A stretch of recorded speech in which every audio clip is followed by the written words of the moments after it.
Duas fabricantes lendárias. Duas visões completamente distintas, mas uma única obsessão: criar o supercarro definitivo e impactar o mundo automotivo. De um lado, a Ferrari.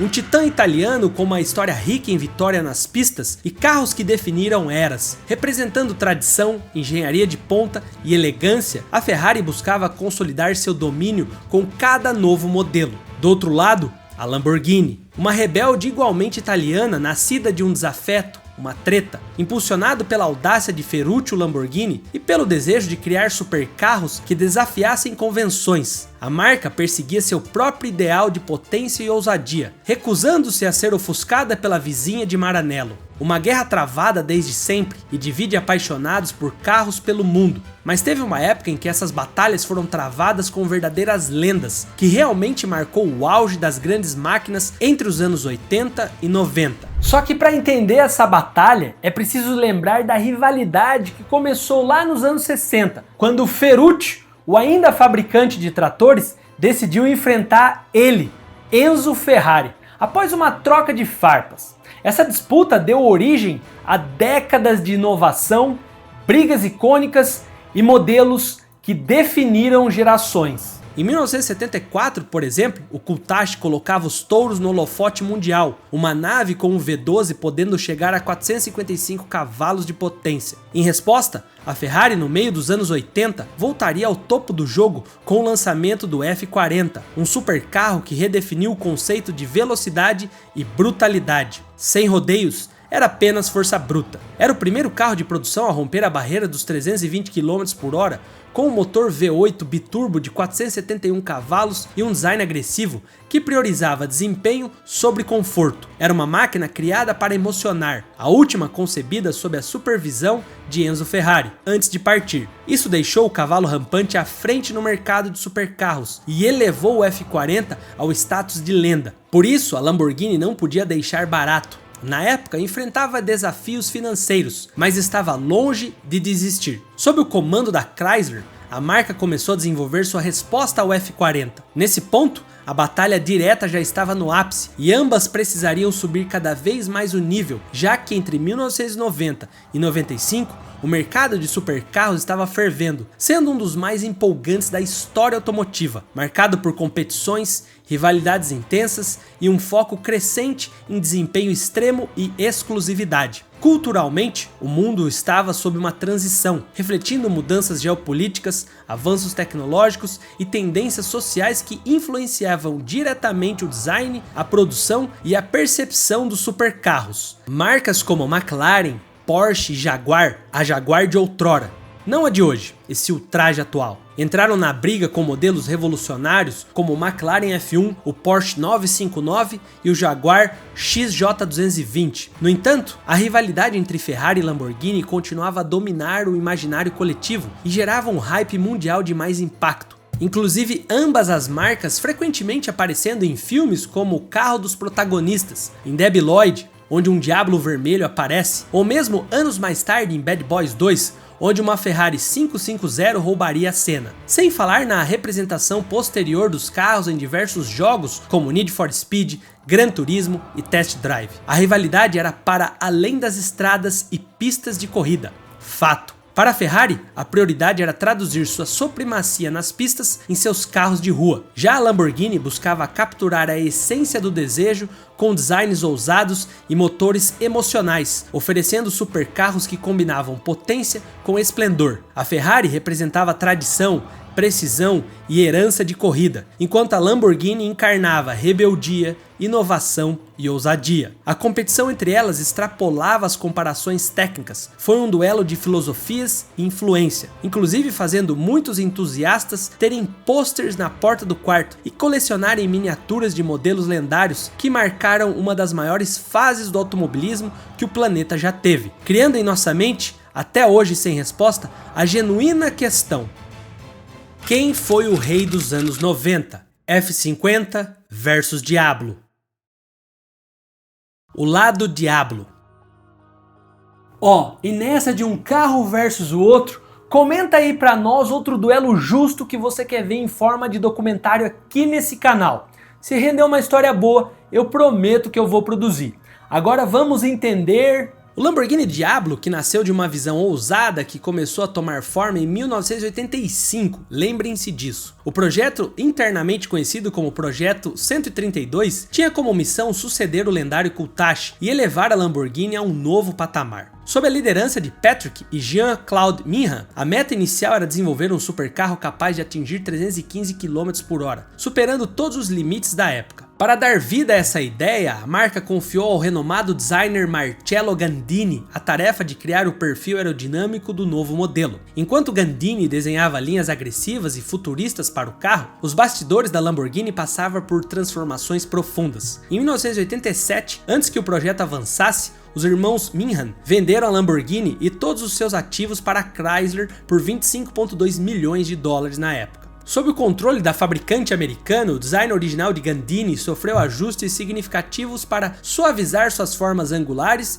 e torná-las mais aceitáveis para o mercado global. O designer Tom Gale, famoso pelo Dodge Viper, refinou o projeto, equilibrando a ousadia italiana com a funcionalidade americana. Apesar das mudanças, o resultado final manteve o DNA da Lamborghini, marcando o início de uma nova era. O Lamborghini Diablo foi lançado oficialmente em 1990, carregando um nome tão poderoso quanto seu desempenho. Derivado de um touro feroz que participou de touradas no final do século XIX, o nome evocava força, agressividade e um certo misticismo que se refletia em cada detalhe do carro. Equipado com um motor V12 de 5,7 litros naturalmente aspirado, baseado no icônico motor Bizzarini, o Diablo entregava 492 cavalos de potência, uma evolução do motor V12 que já havia alimentado o Miura e o Countach. Esse motor foi significativamente aprimorado para o Diablo, com cabeçotes de alumínio, um sistema de injeção de combustível multiponto, controlado eletronicamente e melhorias no sistema de exaustão. O bloco do motor, fabricado em liga leve de alumínio, era meticulosamente fundido para reduzir o peso sem comprometer a rigidez estrutural, um processo caro e altamente especializado. O chassi tubular de estrutura espacial, um avanço técnico que havia sido usado pela Lamborghini desde o Miura, foi redesenhado para o Diablo. Feito de aço de alta resistência, o chassi foi projetado para oferecer rigidez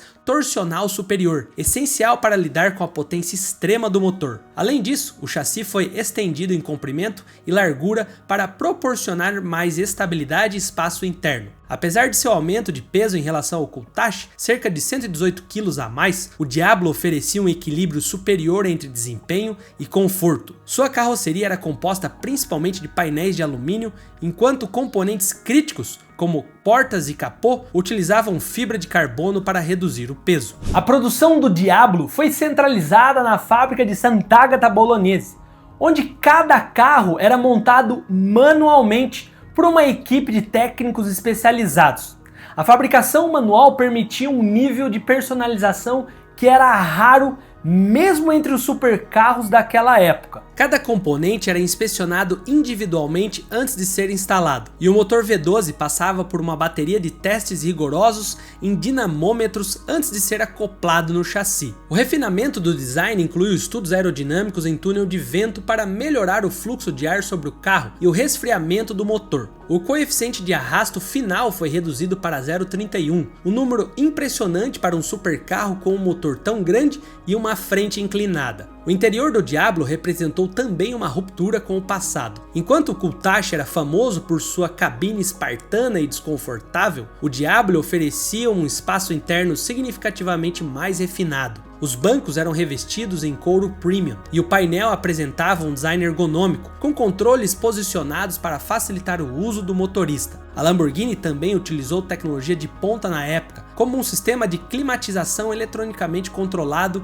e janelas elétricas, itens que eram um luxo para um supercarro. Em termos de processo de fabricação, uma das maiores inovações foi a integração da tração integral na versão VT. Para isso, a Lamborghini adaptou o sistema do LM002, seu SUV de alto desempenho, permitiu que 40% da potência fosse transferida para as rodas dianteiras em situações de perda de tração. A montagem desse sistema exigiu modificações na estrutura do chassi e no compartimento do motor, o que demandava mais tempo e maior precisão no processo de fabricação. À medida que o Diablo evoluiu, mais avanços técnicos foram incorporados em sua linha de produção. O Diablo SE30, por exemplo, introduziu uma série de componentes leves, incluindo janelas de plexiglass, coletores de admissão em magnésio e suspensões ajustáveis eletronicamente, que não apenas melhoravam o desempenho, mas também tornavam o carro mais leve e eficiente. Esses componentes eram fabricados separadamente e instalados manualmente em um processo que poderia levar dias, dependendo do nível de personalização exigido pelo cliente. Com esses números, ele se tornou um carro de produção mais rápido do mundo, atingindo uma velocidade máxima de 325 km/h e acelerando de 0 a 100 em apenas 4,5 segundos. Tudo isso em uma época em que os rivais como o Ford Mustang GT lutavam para quebrar a marca de 6 segundos no mesmo teste. O desempenho do Diablo era impressionante, mas ele não se limitava a números. Seu motor V12 era uma obra-prima não apenas pela potência bruta, mas também pelo som característico, mais alto e bruto do que os seus concorrentes. Diferente do V12 da Ferrari, o motor do Lamborghini parecia gritar, encapsulando a essência dos supercarros italianos. No entanto, o sucesso inicial não veio sem desafios. Apesar do seu desempenho excepcional em linha reta, o Diablo era criticado pelo seu manuseio por ser pesado, largo e volumoso. Ele apresentava dificuldades em condições mais técnicas, algo que a Lamborghini buscou corrigir ao longo dos anos com várias atualizações. Em 1993, o lançamento do Diablo VT marcou a primeira grande evolução do modelo. Incorporando um sistema de tração integral emprestado do robusto LM002, o VT tornou o Diablo mais controlável, especialmente em altas velocidades e curvas. A versão ainda trouxe novos componentes como bancos mais largos, dutos de resfriamento para os freios, amortecedores ajustáveis eletronicamente e direção assistida, melhorando a experiência de condução. No mesmo ano, a Lamborghini mexeu no Diablo SE30, uma edição comemorativa dos 30 anos da marca. Com potência aumentada para 523 cavalos graças a um sistema de injeção de combustível atualizado e novos coletores de admissão e escape. Eles queriam desempenho, e para reduzir peso, ele dispensou o sistema de tração integral do VT e até itens como ar-condicionado e sistema de som. Sua estética também se destacou com ajustes no design dianteiro e traseiro, uma tampa do motor redesenhado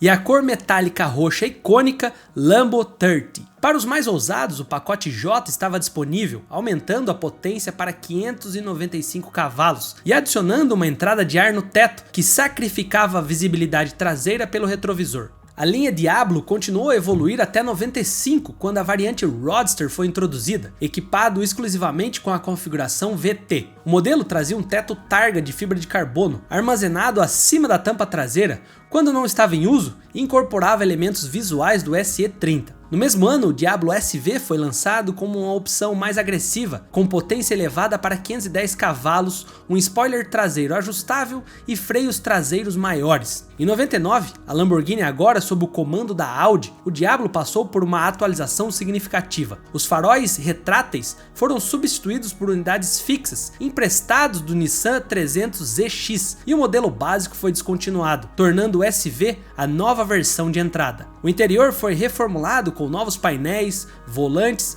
e acabamentos, enquanto o motor V12 foi ajustado para entregar 529 cavalos. Essa versão marcou a transição importante para uma era moderna da Lamborghini. Com o lançamento do Murciélago no horizonte, o Diablo se despediu de forma espetacular. Entre 99 e 2000, a Lamborghini também produziu o Diablo GT, uma versão voltada para as pistas com o motor V12 ampliando para 6.0 litros e uma potência de 575 cavalos. Apenas 80 unidades foram fabricadas, tornando-o extremamente raro. Em seguida, vieram os modelos VT 6.0 e VT 6.0 SE, produzidos entre 2000 e 2001, oferecendo um motor de 6.0 litros ajustado para 549 cavalos, acabamentos exclusivos, uma pintura metálica dourada ou bronze, componentes de fibra de carbono e calhas de admissão de magnésio. Após 11 anos de produção, 2.884 unidades fabricadas, o Lamborghini Diablo deixou de ser produzido em 2001. E apesar do seu sucessor ter definido novos padrões da nova era da Lamborghini sob a Audi, o Diablo continua sendo um grande marco. E na moral, essa cor roxa é braba demais. Tá lindo. Ele não apenas consolidou a marca como uma das mais desejadas do mundo, mas também redefiniu o conceito do supercarro nos anos 90, combinando potência, design e exclusividade. Ele tomava a coroa do F40 e brilharia na primeira metade dos anos 90, praticamente no topo, se tornando uma obra-prima. Mas como dito antes, a rivalidade era absurda e ninguém estava dormindo. Enquanto os touros lideravam essa corrida, a rival precisava reagir com um carro à altura tanto do Diablo quanto do seu próprio antecessor, e essa missão viria com muita pressão. O lado vermelho. Os anos 80 haviam sido generosos para a Ferrari. O F40, lançado em 1987, tornou-se um marco na história dos supercarros. Extremamente veloz e visceral, ele atraiu uma nova geração de compradores e elevou a reputação da Ferrari a novos patamares, com a produção impressionante de 1.315 unidades, bem acima dos 400 inicialmente planejados. Essa demanda extraordinária, impulsionado por especuladores e compradores entusiasmados, levou a marca a expandir a produção até 1992. Porém, com o colapso da bolha econômica no Japão e uma recessão global iminente, a oferta superou a demanda, resultando em uma queda significativa nos preços do F40. Esse cenário, combinado ao descontentamento de especuladores e à morte de Enzo Ferrari em 1988, deixou a marca em uma posição desafiadora no início dos anos 90. Nos bastidores, também seria marcado por desafios técnicos e uma pressão imensa para atender às expectativas da própria Ferrari, e precisariam criar algo único em um mercado de supercarros cada vez mais competitivo, onde enfrentaria o vizinho rival Lamborghini Diablo. Foi nesse contexto turbulento que nasceu a ideia do F50. Ferrari, Ferrari, Ferrari.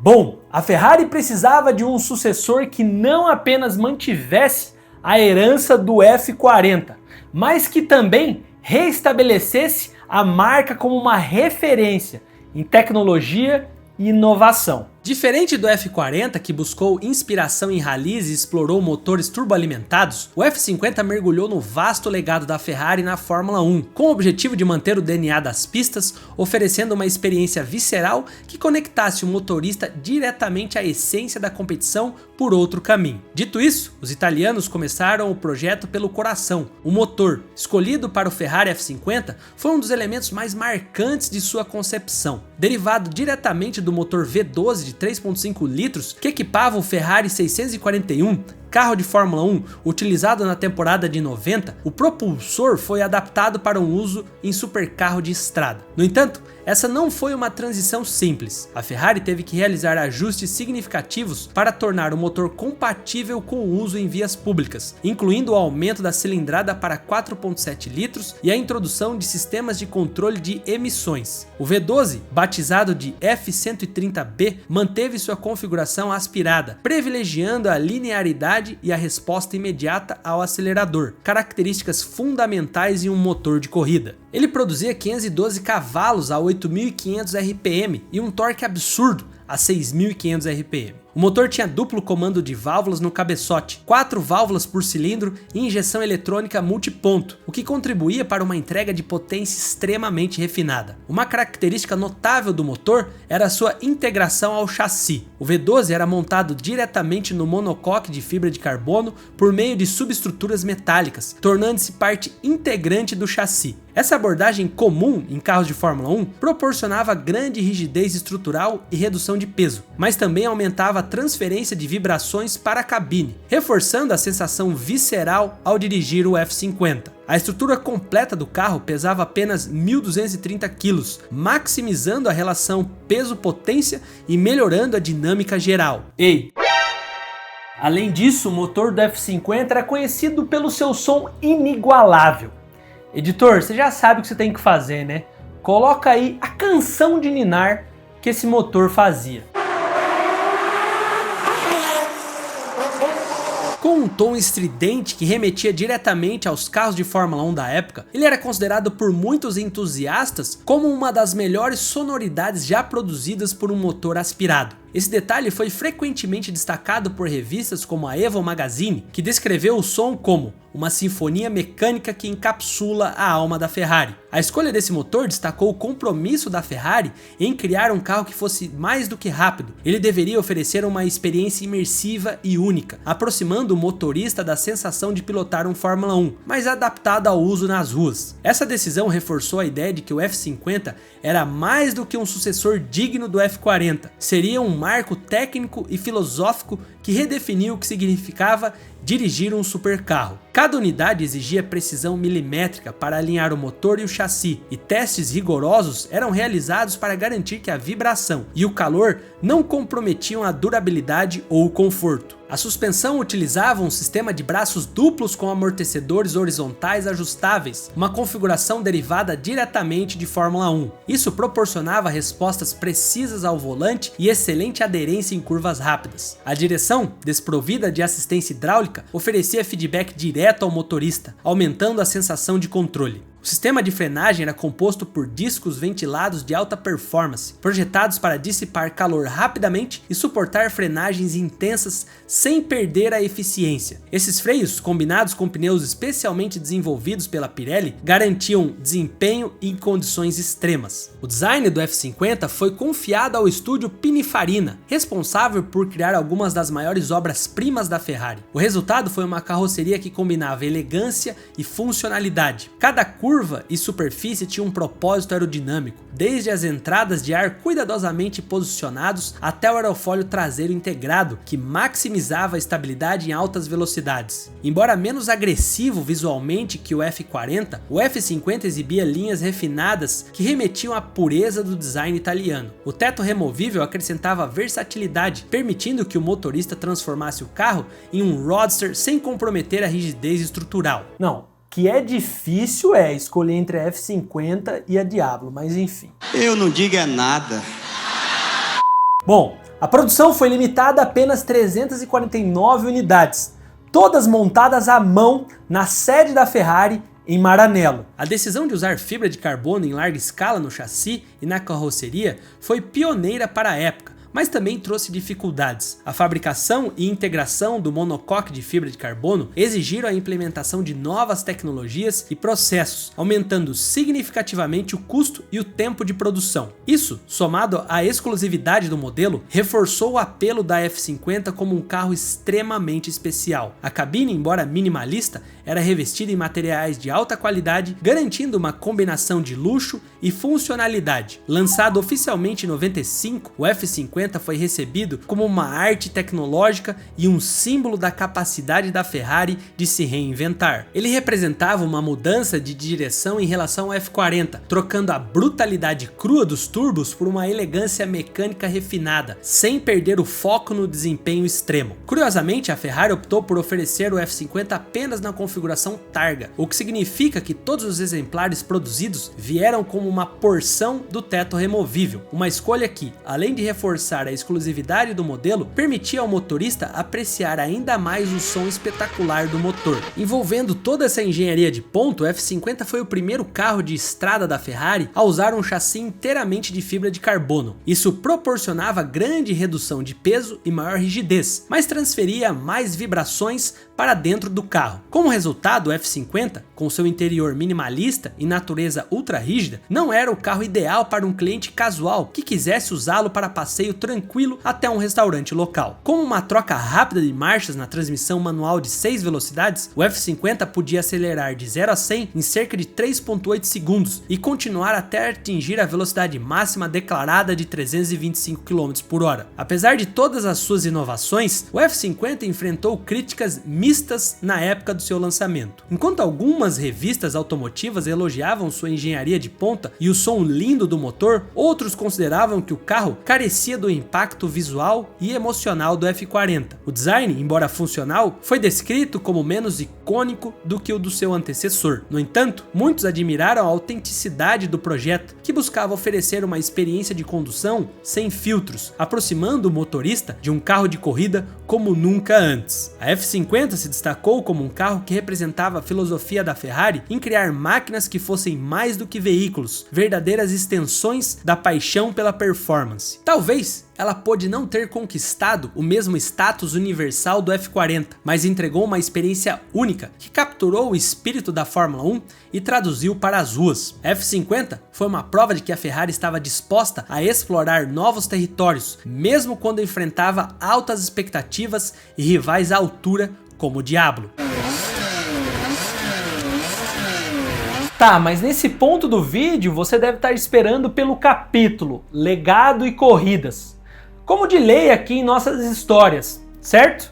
Mas o Lamborghini Diablo e a Ferrari F50, apesar de serem contemporâneos e rivais no imaginário dos entusiastas, nunca se enfrentaram diretamente em condições oficiais de corrida como modelos de fábrica. Ambos eram supercarros voltados principalmente para o uso em estradas, e suas respectivas montadoras não entraram com esses modelos em competições de grande destaque, como o Le Mans ou o campeonato de FIA GT, durante suas épocas de produção. No entanto, versões modificadas do Lamborghini Diablo chegaram às pistas. O Diablo GTR e SVR, uma versão preparada especificamente para corridas, participou de campeonatos como o FIA GT Championship e competições de nicho como o Lamborghini Super Trophy. Esses modelos apresentavam significativas alterações no chassi, suspensão e motor, transformando o supercarro em uma máquina de corrida dedicada. Já a Ferrari esboçou algo com o F50 GT, que foi projetado para competir na categoria GT1. Esse modelo nunca chegou a participar de corridas oficiais devido à decisão da Ferrari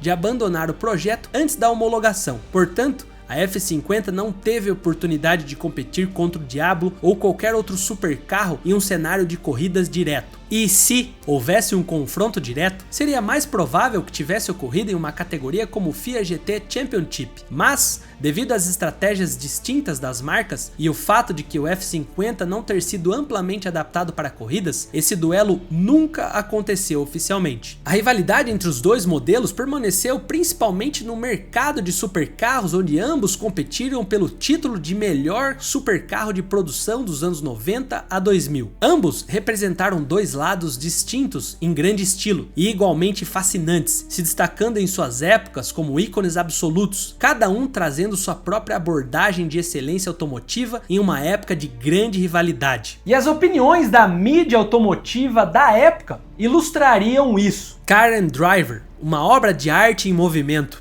destacando a pureza de sua engenharia e o som avassalador de seu motor sobre a F50. Já a Top Gear declarou o supercarro que todos tinham posters nas paredes dos quartos a respeito do Diablo. O legado de carros como o F50 e o Diablo provam que não existe uma única só definição de excelência no mundo dos supercarros, e sim várias. Mas e se eu te contasse que toda essa história de rivalidade, inovação e adrenalina começou muito antes, em 1966, com um carro que mudou o jogo para sempre? Sim, o Miura foi o primeiro golpe de Ferruccio contra Enzo Ferrari, o primeiro supercarro moderno que começou a guerra. O vídeo já começou aí na sua tela, te vejo já em 5 segundos.